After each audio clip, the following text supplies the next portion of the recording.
Now, Wilson may have done some good things as a progressive, but he's very problematic. And this is from somebody that used to go to a school that had a whole building named after him. He's problematic. He has all of the characteristics of a Southern Democrat, including the racism. He openly endorsed Jim Crow segregation as being beneficial for both races. The argument being that by segregating the races and having separate but equal facilities, it eased racial tensions. Of course, all that means is that made it easier for white people to feel comfortable, and the black population just had to put up with it or face a lynching. It's not exactly easing racial tensions if you're facing murder every time you step out of line. Now, he's also openly going to endorse voter discrimination laws. He was openly discriminatory, suggesting that people that were not white were inferior. He doesn't even try to hide it. He watched Birth of a Nation, which was this racist film in the 1920s, and said it was like writing history with lightning, right? He's openly white supremacist. He argues that it was a good thing that the Southern Democrats took away voting rights through violent means at the end of Reconstruction, because it took away the ignorant and inferior Negroes as being leaders of the states.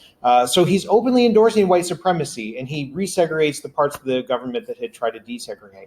He's also problematic when it comes to women's suffrage. In 1913, Alice Paul had protested his inauguration, and when he met with Alice Paul and some of her people at the White House, she argued for women's suffrage and that she would protest Wilson if he didn't support that. He basically said that she would be dumb if she did that.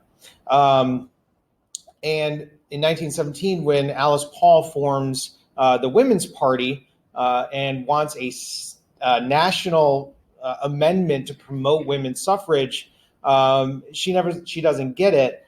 She ends up protesting the White House. This is a 6-month picket where they were standing in front of the White House holding signs. And one time the Russian ambassador came, and Alice Paul holds up a sign claiming that the United States was just as authoritarian as the Russian Tsar.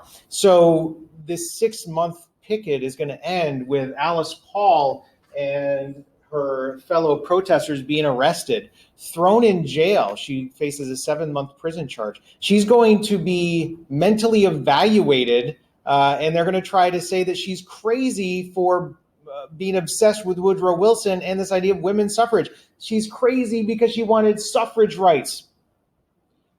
In protest, Alice Paul and these other middle-class white women that wanted this right to vote went on hunger strike. And at this point, when they go on the hunger strike, they don't. The press gets word of this.